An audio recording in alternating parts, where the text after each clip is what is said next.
திமுக நிர்வாகிகளா இருக்கட்டும், காங்கிரஸ் வந்து திமுகவோட முதுகுல குத்திட்டாங்கன்ற ஒரு டாக் வந்து ரிப்பீட்டடா போயிட்டே இருக்கு. அதுக்கு எனக்கு வந்து ஒரு ஒரு ஹார்ஷ் கிரிட்டிசிசமா தான் அதை பார்க்கிறேன். இது தேவையற்ற கிரிட்டிசிசமா தான் பார்க்கிறேன். தேர்தலுக்கு முன்னாடி நாங்க திராவிட முன்னேற்ற கழகத்தோடு தான் கூட்டணி வைத்து தேர்தலை சந்தித்தோம். தேர்தலுக்கு முன்னாடி எங்க கட்சியில சிலர் வந்து வேற கட்சியோட கூட்டணி வைக்கலான்ற கருத்தை சொன்னாங்க. அது உண்மைதான். ஆனா எங்களுடைய அகில இந்திய காங்கிரஸ் கமிட்டி, பாராளுமன்ற உறுப்பினர்கள், சட்டமன்ற உறுப்பினர்கள், நிர்வாகிகள் எல்லாரையும் கலந்து ஆலோசித்த பின்னர் நீண்ட நாளாக இருக்கின்ற கூட்டணி, அதாவது 2004 இருந்து திராவிட முன்னேற்ற கழகத்திலிருந்து இருக்கின்ற கூட்டணி 2014 தேர்தலை தவிர அத்தனை தேர்தலிலும் ஒன்றாக சந்தித்த கூட்டணியோடு தான் தொடர்வது இந்த காலகட்டத்தில் சரியா இருக்கும்னு இதை வந்து தன்னிச்சையாக அகில இந்திய காங்கிரஸ் கமிட்டி அந்த முடிவை எடுக்கல. எல்லாரையும் கலந்து ஆலோசித்து, குறிப்பாக சட்டமன்ற உறுப்பினர்கள், பாராளுமன்ற உறுப்பினர், நிர்வாகிகளை கலந்து ஆலோசித்து அந்த ஒரு முடிவை எடுத்தாங்க. தேர்தலை முழு மனசோடு தான் நாங்கள் வந்து சந்தித்தோம். தேர்தலுக்கு கூட்டணி வைக்கும் பொழுது திராவிட முன்னேற்ற கழகத்துக்கிட்ட போய் இன்னும் கொஞ்சம் அதிக சீட்டு வாங்கிட்டு வாங்கன்னு சொன்னாங்க. கொடுத்த சீட்டு வந்தப்புறம் எந்தெந்த சீட்டை வாங்கணும்னு வேற சொன்னாங்க. இதெல்லாம் கேட்டு முழு மனசோட தேர்தலை சந்தித்தோம். ஆனா தேர்தல் முடிவுகள் எங்களுக்கு சாதகமாக வரவில்லை. தமிழ்நாட்டு மக்கள் தெளிவாக தாவேகா தலைமையில, விஜய் தலைமையில ஒரு ஆட்சி அமைய வேண்டும் என்றுதான் வாக்களித்திருக்கிறார்கள். மாற்றத்திற்கு தான் வாக்களித்திருக்கிறார்கள். அதை நாங்கள் ஏற்றுக்கொள்கிறோம். தேர்தலுக்கு முன்னால் இருந்த கூட்டணிகளே அதே நிலையில இருந்தார்கள் என்றால் தமிழ்நாட்டில் யாரும் ஆட்சி அமைச்சிருக்க முடியாது. ஏன்னா திராவிட முன்னேற்ற கழக கூட்டணிக்கு 118 சீட்டு வரல, அண்ணா திராவிட முன்னேற்ற கழக கூட்டணிக்கு 118 சீட்டு வரல, தாவேகா கூட்டணிக்கு 118 சீட்டு வரல. ஆனா தனி பெரும் கட்சியாக தாவேகா இருந்தது. 108 சீட்டு, அது ஒரே சீட்ல அவரு 2 சீட்ல அவரே ஜெயிச்சதுன்னா 107 வச்சுங்க, அவங்க தான் வந்தாங்க. அதனால மக்கள் என்ன தீர்ப்பளித்தாங்க? விஜய் தலைமையில, தாவேகா தலைமையில அவர் இன்னும் 2-3 கட்சியோட ஆதரவோடு கூட்டணி அமைக்க வேண்டும் என்று மக்கள் தீர்ப்பளித்திருக்கிறார்கள். நாங்க வந்து திராவிட முன்னேற்ற கழகத்தோட தேர்தலை சந்தித்தோம் என்ற முழுமையாக ஏற்றுக்கொள்கிறேன். நான் மீண்டும் ஏற்றுக்கொள்கிறேன். நான் 2 முறை பாராளுமன்றம் ஜெயிச்சதும் திராவிட முன்னேற்ற கழக கூட்டணியில நான் ஜெயிச்சேன். இன்னைக்கும் திராவிட முன்னேற்ற கழகம் வந்து ஒரு இன்னொரு ஆரோக்கியமான அரசியல் கட்சியாக தான் வருங்காலத்திலும் இருக்கும். எனக்கு தனிப்பட்ட முறையில் முதலமைச்சர், முன்னாள் முதல்வர் திரு ஸ்டாலின் மீது எனக்கு அதிக மரியாதை உண்டு. அதுல எல்லாம் எந்த மாற்றமும் கிடையாது.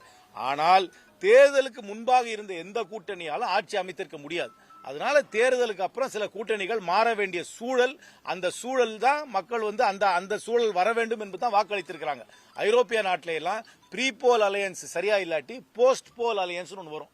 தேர்தலுக்கு பின்னர் இன்னொரு கூட்டணி அமைத்தால்தான் நிலையான ஆட்சி அமைய முடியும் என்ற நிலை வந்ததனால் காங்கிரஸ் கட்சி தாவேகாவுக்கு ஆதரவு அளித்தது. திமுகவுக்கு முதுகுல குத்துறன்னு சொல்றது என்னை பொறுத்த வரைக்கும் ஒரு பொருத்தமான விமர்சனம் கிடையாது. திமுக ஆட்சி அமைக்கிற நிலையில இருந்து காங்கிரஸ் வாபஸ் பெற்று திமுக ஆட்சியை வந்து நம்ம தவிர்த்து விட்டோம் என்றால் அதுல நீங்க முதுகுல குத்தலாம்னு சொல்றதை ஏத்துக்கலாம். ஆனா திமுக ஆட்சி அமைக்கிற நிலையிலே கிடையாது. திமுகவுக்கு எந்த வாய்ப்பும் மறுக்கப்படவில்லை. எந்த வாய்ப்பும் திராவிட முன்னேற்ற கழகத்துக்கு மறுக்கப்படாத நேரத்தில் நாங்கள் வந்து அந்த கூட்டணியில இருந்து விலகி தாவேகாவுக்கு வாக்களித்தது வந்து, அவர்கள் ஆதரவு அளித்தது வந்து முதுகுல குத்துறது என்று ஒத்துக்க முடியாது. இன்னும் கொஞ்சம் பரஸ்பரமா பிரிஞ்சிருக்கலாம். அதை பரஸ்பரமா பிரியாம இருக்கிறத வேணா நான் ஏத்துக்கிறேன். அது வந்து அதுல வந்து அதுக்கு வந்து என்னை பொறுத்த வரைக்கும் கொஞ்சம் பரஸ்பரமாக கொஞ்சம் விடை பெற்றிருக்கலாம். ஆனா முதுகுல குத்துனாங்கிறத நான் முழுமையா ஏற்றுக்கொள்ளவே மாட்டேன்.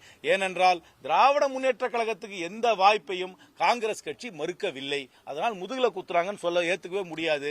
நிலையான ஆட்சி தமிழ்நாட்டில் வர வேண்டும், ஒரு மதச்சார்பற்ற ஆட்சி வர வேண்டும். அந்த ஆட்சிக்கு விஜய் தலைமை தாங்க வேண்டும், அது தாவேகா தலைமை தாங்க வேண்டும் மக்கள் வாக்களித்தார்கள். அதை மதித்துதான் காங்கிரஸ் கட்சி தாவேகாவுக்கு ஆதரவு அளித்திருக்கிறது. நான் ஒத்துக்கிட்டேன்ல. இது வந்து பரஸ்பரமாக பிரிந்திருக்கலாம் என்பதை நான் ஏற்றுக்கொள்கிறேன். நான் வந்து என்னைக்குமே வந்து என் கட்சியை வந்து தவறுனா தவறுன்னு சொல்றவன் தான். நான் தான் சொல்றேன். நான் இன்னும் திமுகவுக்கு வந்து எதிர்காலம் உண்டு. அவர் ஆரோக்கியமான அரசியல் கட்சி தான். அதுக்கு அது இன்னும் அவங்களுக்கு இன்னும் தமிழ்நாட்டில எல்லாம் அவங்களை எல்லாம் யாரும் ரைட் ஆஃப் பண்ண முடியாது. இன்னும் கொஞ்சம் பரஸ்பரமா, இன்னும் கொஞ்சம் கார்டியலா அந்த விடை பெற்றிருக்கலாம் என்பதை நான் முழுமையாக ஏற்றுக்கொள்கிறேன்.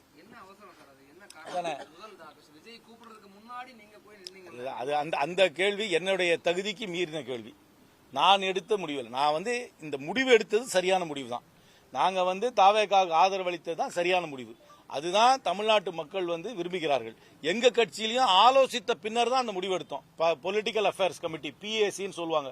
நைட் அன்னைக்கு கூடி நானும் அதில் கலந்துக்கிட்டேன். நான் அதில் மெம்பர் கலந்துக்கிட்டு ஒரு மனதாகத்தான் இந்த ஆதரவு கொடுக்கணும். நாங்கள் நான் முழுமையா ஏத்துக்கிறேனே. இன்னும் கொஞ்சம் பரஸ்பரமாக கம்யூனிஸ்ட் கட்சிகள், விடுதலை சிறுத்தைகள், IUML போன்று நாமளும் பண்ணியிருக்கலாம்.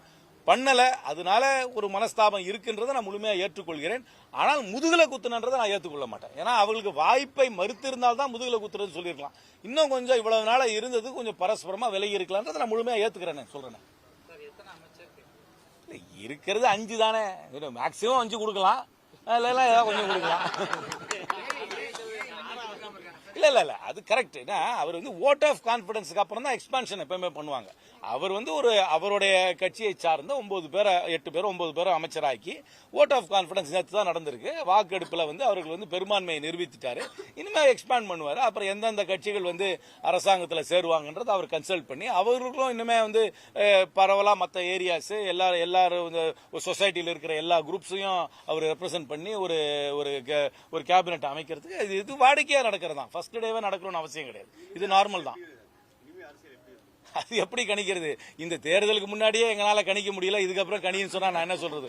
சரி, பிராங்கா சொல்றேன், நான் தாவேகாவை நீங்க குறைச்சு மதிப்பிடல. வாக்கு வாங்குவாங்கன்னு நல்லா நம்பினேன் நான். ஆனா சீட்டா மாறுமான்னு தெரிஞ்சா இதுல ஒரு கேள்விக்குறி தான் நான் முன்னாடி சொன்னேன். அது நான் தப்பு, என் போட்ட கணக்கு தப்பு. இது என்னுடைய கணக்கு தப்புனா நான் கட்சியில் இருக்கவங்க எல்லாரும் கணக்குலையும் அவங்களுடைய கருத்தை கேட்டுதான் நான் என் கணக்குக்கு வந்தேன். இப்போ பெரும்பாலான அரசியல் இருப்பவர்கள், பத்திரிகையாளர்கள், ஏன் நிர்வாகிகள், அரசாங்க அதிகாரிகள் யாருமே சரியா கணிக்கல. ஆனா இனிமே அது ஒரு ஆட்சி அமைச்சிட்டாங்க. அவருக்குன்னு ஒரு குட்வில் இருக்கு, அதுல சந்தேகமே கிடையாது. இளைஞருக்கு மத்தியில் ஒரு நல்ல குட்வில் இருக்கு. இந்த எலெக்ஷன்ல ஜாதி மதத்துக்கு அப்பாற்பட்ட ஒரு குட்வில் இருக்குன்றதை முழுமையா ஏத்துக்கிறேன். இனிமே அவருக்கு அந்த குட்வில் கொஞ்சம் நாளைக்கு இருக்கும். அவருடைய செயல்பாட்டை பொறுத்து அது எப்படி வளருதுன்னு பார்க்கணும். என்னை பொறுத்த வரைக்கும் ஒரு தாவேகா என்பது ஒரு பிரதான அரசியல் கட்சியாக தமிழ்நாட்டு அரசியல் இருக்கும். அதே போல திராவிட முன்னேற்ற கழகமும் ஒரு பிரதான அரசியல் கட்சியாக இருக்கும். யாராவது திமுக குறைச்சு மதிப்பிட்டீங்கன்னா அது அரசியல் புரிதல் இல்லாம பண்றாங்கன்னு அர்த்தம். இந்த எலெக்ஷன்ல யாருக்கு பலத்த அடின்னு கேட்டாக்க 2 கட்சிக்கு பலத்த அடி. ஒன்னு அதிமுக, 2வது பிஜேபி. இந்த 2 கட்சிக்கு தான் என்னுடைய புரிதல்ல பலத்த அடி தமிழ்நாட்டில்.